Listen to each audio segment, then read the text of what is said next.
welcome to this episode of Candid Conversations. Have you ever wondered what being a super nanny is like? Well, today we're chatting with super yacht nanny Ella Peters. With over 8 years of experience in yachting, 6 of which have been as a super yacht nanny, Ella has a wealth of expertise in childcare roles and stew life on board. From growing up sailing, being passionate about the arts and crafts, her love for helping people, she's excited to be able to help others. She founded SuperYachtNanny to support and help more people in the yachting nanny world. She has worked with high-profile, high-net-worth families, ultra-high-net-worth families, private charters, yachts up to 90 meters, and she's worked with families of 6 children, all under the age of 3. So, welcome, Ella, and it's lovely to have you here. Can you share with us your journey into childcare on super yachts and what inspired you and motivated you to pursue this unique career path? Hello. Firstly, thank you very much for having me. It's really lovely to be here, and I like nothing better than chatting about these kind of things. So yeah, let's dive in. So how I got into it, I think, well, I know it just happened really organically. So kind of rewinding a bit, I had always done childcare growing up through college, etc. And then when everyone else was working at the pub, I was always babysitting and with little people.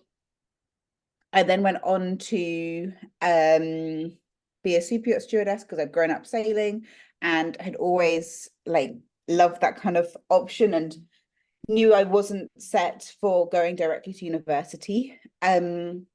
So I went to become a stewardess for a few years. I really enjoyed it. I also did a winter ski season and things. But the thing that was consistently my favorite and what I loved the most was the childcare side of things. So I then went to university in the Netherlands, and I got into the world of super yacht nannying. So I think it's also important to say from the get-go, I had some quite high-profile clients. I had musicians that I was their children, especially when they were on tour, I was caring for their children. And so, as we all know, references mean the world in these kind of industries. So my references already were quite loud. Pardon the pun. And it kind of just took off from there. I think I know there's not very many nannies that have got a yachting background. And so to understand both perspectives, to understand the childcarer's perspective, but also what works for crew in terms of family charters, makes a big difference. So bringing those kind of things together, I started super yacht nannying, and yeah, it went really well. I kept getting rebooked, and it just kind of spread through word of mouth, particularly. Yeah, I think what's interesting is, well, in yachting is very much said to have a successful charter, you need to have good food and good weather. Good food, if you have a happy chef, you're kind of going to be okay. Good weather, hope and pray and do all that jazz, make it work out. But I firmly believe you need happy kids to make a charter. If you've got a family charter, you need happy kids to make it a success. Because if the kids are not happy, the parents are not happy, the crew are not happy, it's just a general disaster and no one's having fun. So if you can be the bridge that makes the kids happy, everybody has a much better time, and it all just works out in a million different ways. So yeah, that's what I do. I've been doing it. Actually, it's like another year's past. I need to update my statistics or my numbers, but gosh, I've been in yachting, I think 9 years, and nannying on board 7 potentially, I think. And I'm absolutely not prepared to quit it. People often ask me actually, oh, now you do the coaching and things like that, are you not working on board anymore? And it's a firm no. I'm absolutely still working on board freelance because I love it so much. It's my favorite job in the world, and it brings me so much joy. So I have no plans to stop it. But having said that, it is really hard work, but I do love it. So yeah, that's how I got here. Thank you so much for that. Now, I have a few questions for you. So one of them is, you said you worked or you trained as a stewardess, right? Mhm. Do you feel that some of the training that you got as a stewardess transfers into the nanny side of things? In terms of training, like stew training, I never did these stewardess courses where they teach you how to make a bed and iron and things, because that's a different story. But in terms of like my STCW, which is the basic yachting qualification you need, firefighting, first aid, things like that, definitely some transferable skills, but the experiences from yachting, 110%, such as working with ultra high net worth clients, the level of attention to detail, the proactive, not reactive approaches, the exceptionally hard work and demanding requests. In terms of that, 110%, there's a lot of crossover. Although I would say it's tougher to be the nanny than to be a stewardess, for example, because if you're a stew, you have a chief stew, then you have a captain, and then you have potentially a broker or a management company. And so there's all these levels of hierarchy that kind of protect you in case things go wrong. Whereas if you're a nanny and you muck up, you need to go, I'm really sorry, sir, this has happened. And you also need to really advocate for yourself, because if things are not okay, you need to stand up and say, I'm sorry, but unfortunately, this is not okay, and make a plan that works to resolve it. Fantastic. So let's talk a little bit about those challenges that you face as a nanny on board a super yacht, and how do you overcome them? I know you've touched a little bit on being proactive rather than reactive, and some of the, crazy requests that get asked. So how do you deal with it? How do you overcome them?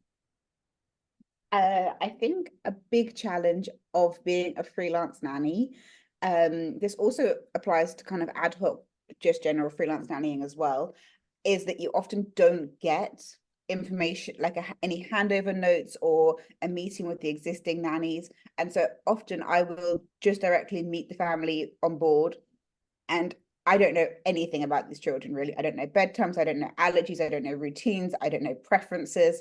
And it is the definition of flying blind. The parents are on holiday. They're not in the mood to answer 1,000,005 questions and give you a massive download on how everything goes. You kind of just need to figure it out and make everything run smoothly and perfectly without a hiccup, without knowing what that looks like. So sometimes it gets a little bit interesting and there's a lot of initiative to use.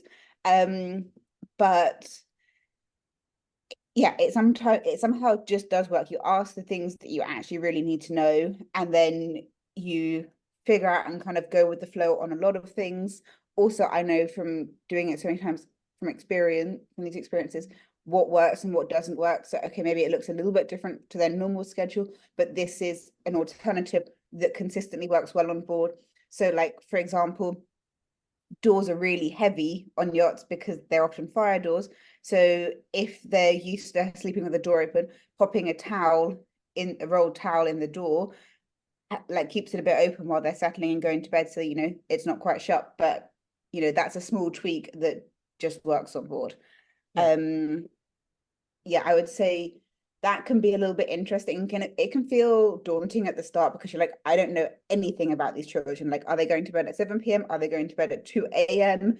I have absolutely no idea. And so just figuring it out.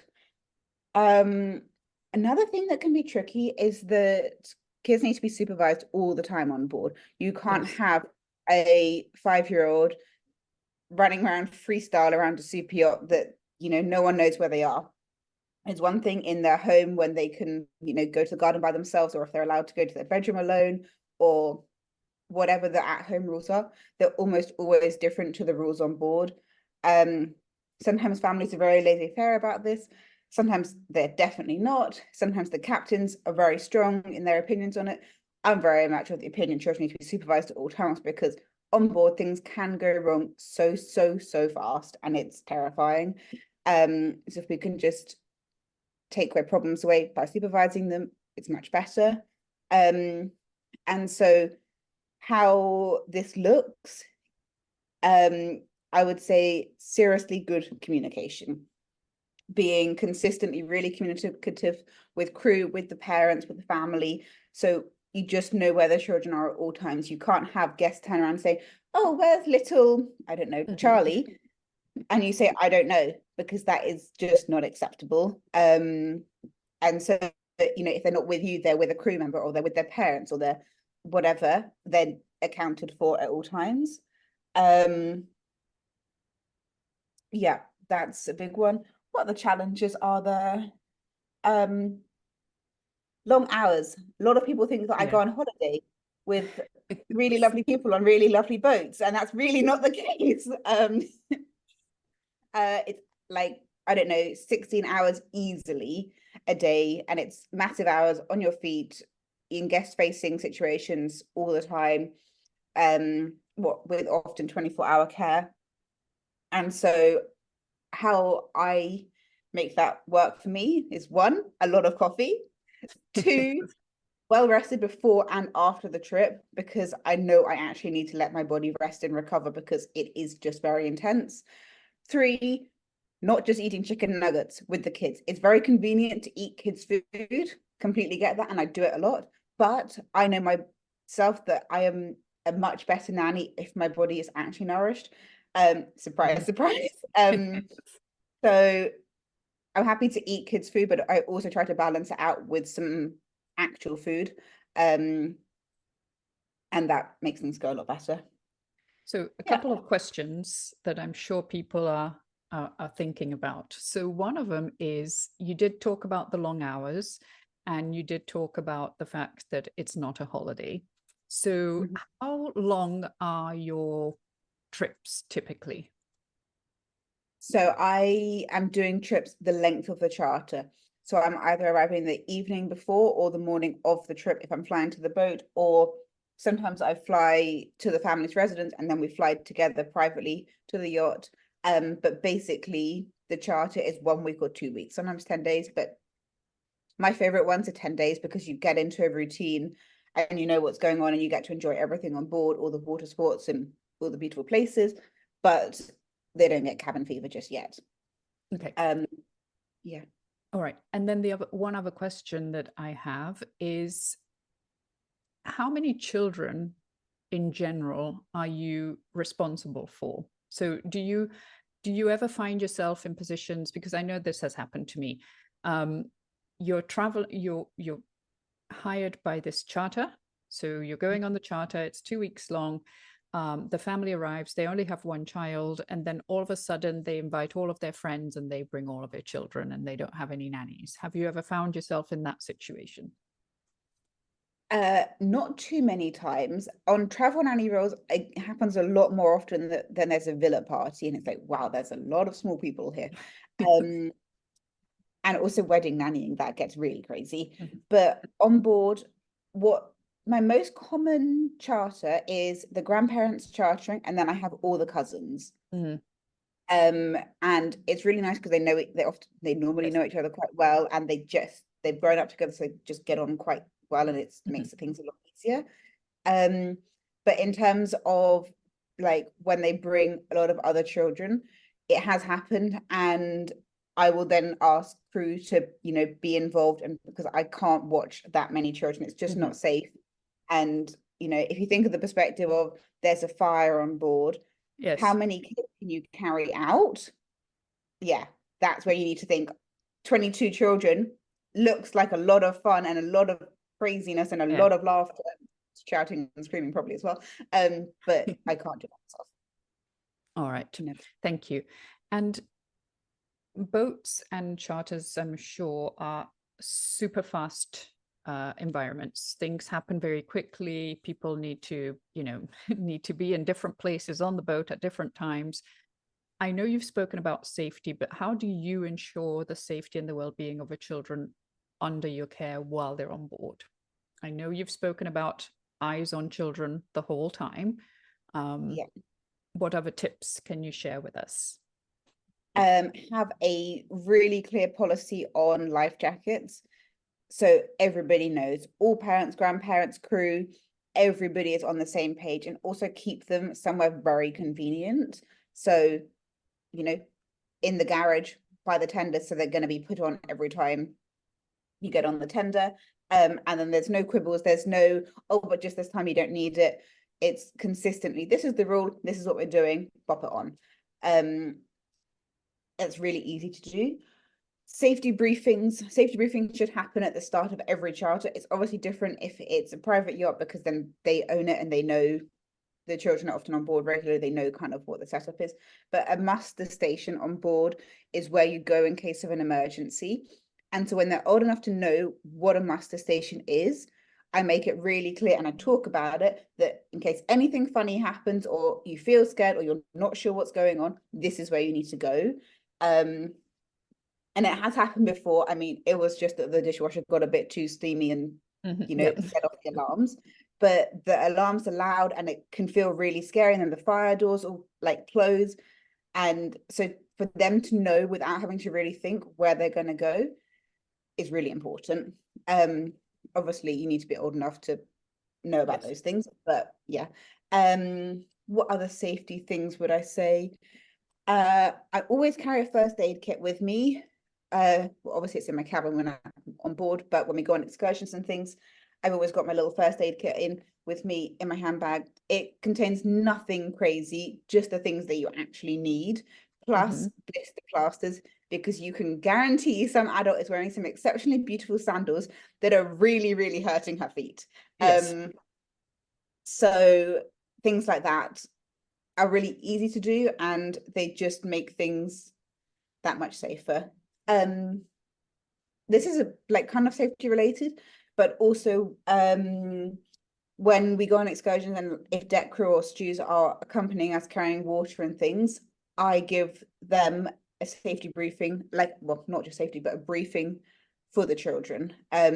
So it like, I don't do anything super complicated, just things like if you're holding a child's hand, they need to be on the building side of the pavement, not the road side, because crew are often people who haven't actually been around children that much. You know, if they've been on board since they're 20, they're, you know, they haven't had that much interaction with friends or families, kids as an adult, and so it's just not on the top of their mind. And then also, like, you know, if they're picking up, saying, oh, I'm going to pick you up now, so they know things like that. Yeah. Okay, fantastic. And I know you've spoken about the long days. Could you walk us through a typical day in the role of a childcare provider on a super yacht? Absolutely. Buckle in, it's long. So I get up before them. I often don't know what time they're going to get up, so I make sure I'm up and breakfasted before them. And I have my breakfast before they wake up, because I enjoy having 5 minutes to myself. And even if it just means scrolling Instagram or just sitting quietly in the crew mess, just having those few minutes of peace before chaos ensues. Well, happy chaos, but still busyness. Yes. I really like.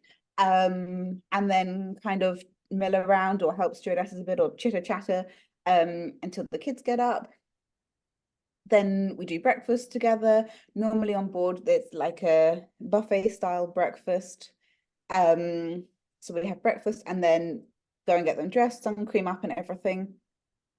And then we normally just play for a bit, and don't really do arts and crafts that early in the day, but just a bit of playtime. And then the parents get up, and it normally ends up into breakfast round 2, which couples up with snack time. So that works quite well. And then their food has settled, so we're ready to do water sports and get out on the water, have some fun. It's also nice to do it in the morning because there's less other boats around. The water is normally a bit calmer and the sun is not as intense. So that works quite well. And the crew have had a chance to get things set up and ready to go. It's not first thing at 7 o'clock in the morning. Then if they're having lunch on board, do lunch. Normally it looks like, I would just say these trips vary totally from trip to trip. So this is a very generic one. I posted this recently online and I got a few people saying, oh, look, I've never had that experience as a nanny on board. And I said, well, yeah, because I've only had this sometimes, but I've had other things as well. But anyway. And then, yeah, lunch, often family style. So it's nice when the kids eat with the adults and it kind of creates those family moments that are really memorable. And I also like it when that happens because it means I'm not eating lunch with them. So I can then zip down to crew, eat my lunch quickly, and then I'm ready for them when they've finished. Otherwise, I'll eat with them or be at the table with them if I'm not eating, according to their preferences, of course. And then after lunch, I like to do things a bit inside because it's really hot. So if they're little, go and have a nap, or it's a really nice time to do arts and crafts. Also, yachts are pretty good for building dens. They've always got sturdy chairs and lots of blankets and things to make cushion forts. So I quite like a bit of den building in the afternoon. Then maybe they're going out for an ice cream into, I don't know, if we're in Amalfi or somewhere, for example. It's a good kind of ice cream time by that point, or that they then again do water sports. And then what happens next? Kind of kids' dinner time and canapes for the adults. So yeah, I'm all involved in that. Then after dinner, bath time, and maybe a movie, or maybe doing a bit of making or a bit of playing, and then kind of winding down for bed. It gets tricky in the evenings because the stewardesses always want to go into the cabins to do turn downs and things. So I try and help out where I can with that because it's really in and out of the cabins kind of time of all the guests.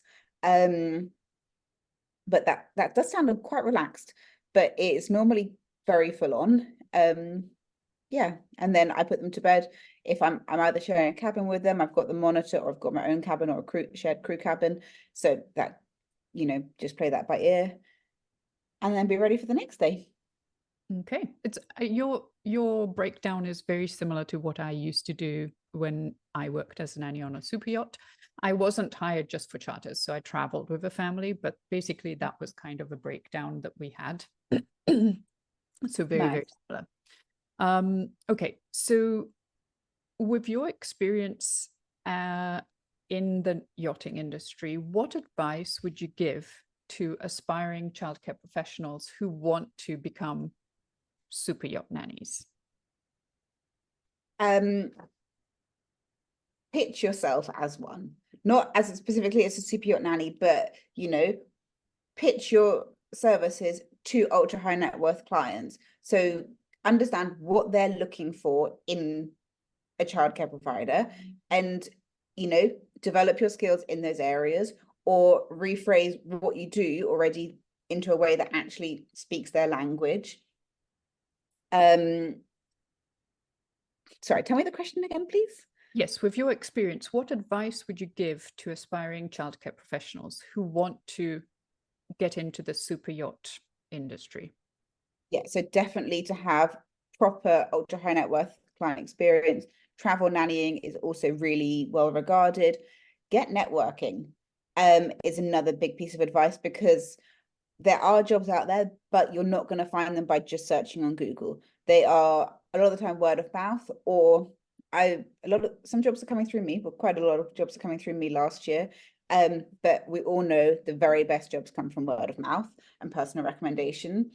What else would I say? Oh, make a portfolio. Portfolios are such a good way to showcase who you are as a childcare provider in a professional yet personable way. And I know when I'm helping with recruitment things and screening candidates, that it's a really lovely way to get to know, oh cool, this is who they are as a person. What else should you do? Don't be afraid of hard work, because it is hard work. It's exceptionally rewarding and it's really great fun. And to be a part of making those amazing memories on board for families and little people is amazing, but it is also very hard work. In general, be proactive, not reactive, because being reactive just simply isn't enough. You need to be consistently going above and beyond in everything, basically. Yeah, I would say they're my top things. Bit of a mumble jumble, but I would add, make sure you know how to swim. oh yeah. Oh, that's a very good. And know that you don't get seasick. Yes, which seem very basic, but I have had so many nannies come on board when I was working on board who couldn't swim. And then they wanted to do water sports with the children. And I was like, you can't, because you can't swim. And if you can't swim, your charge is not supervised. So Yeah, your there's a charge will double come with me, liability. but you can't swim. So you're not going in the water. And it was shocking to me, the amount of people on boats who could not swim. Do you know what I don't even think about things like this because it's such a basic thing. Like, obviously, in my opinion, obviously you shouldn't be going for a job like that if you can't swim. I'm not asking you to be a trained lifeguard, No. but I mean, lifeguarding is a skill that is very nice to see on a CV. But a confident swimmer is really important. Yeah. Yes. And a confident swimmer in the sea, because it's different if you're Yeah. swimming in the sea and if you're swimming in a swimming pool that's just, it's just Yeah. sitting there and there are no It's so waves. much. Yes. Yeah. All right. And understand like how currents work and things and what you're gonna do with a child that's freaking out in the water, because it can be stressful. If they're pushing you under, you need to be, one, powerful enough to swim, and two, know what you're actually going to do. Yeah. Yes. Yeah. That just brings to mind an incident that happened with me and one of my charges, but that's the story for another time. That's a story for not on the podcast. Exactly. All right. So what? Yes. Sorry, I was just gonna say, I get asked all the time for like, oh, what crazy stories have you had happen on board, Ella? And it's like, oh my goodness, so many crazy things have happened that, but also I really respect my clients' confidentiality, so I'm not going to tell you. But I could, if I was going to write a book, I could write a book on the madness that Yes. unfolds. The madness that unfolds on boats. It's a lot. I think if the two of us put our heads together, we could probably come up with a very big and long book, but we won't. All right. So why don't you tell everybody what it is that you do and how they can reach out to you if they would like some more information? Thank you very much. So I now do Super Yacht Nanny coaching. So if you are a nanny who's looking to get into like transition their services on board, I would love to help you. So I offer one-on-one coaching, and we go through everything you need to know and get you completely ready to roll, to be on board. I also sell guides that are available on my website, which cover different areas, including templates for CVs, reference letters, and portfolios, as well as like job guides, how to do guides, stewardess support, etc. I also do job referrals. So if you have a role, if you're looking for a role, get in touch, because jobs do come in via me. And that leads me nicely on to say that you can connect with me through Instagram at SuperYachtNanny, on my Facebook group, SuperYachtNanny, or on my website, superyachtnanny.co. Not .com, not .co.uk, .co. And my email is superyachtnanny@gmail.com. And in case you're wondering who I am, I'm a super yacht nanny. In case it's not in the title. Well, thank you very much for all of this information. And I will be in touch soon. Perfect. So lovely to speak to you, Candy. Thank you very much for having me on the podcast. You're very welcome. Thank you for being here.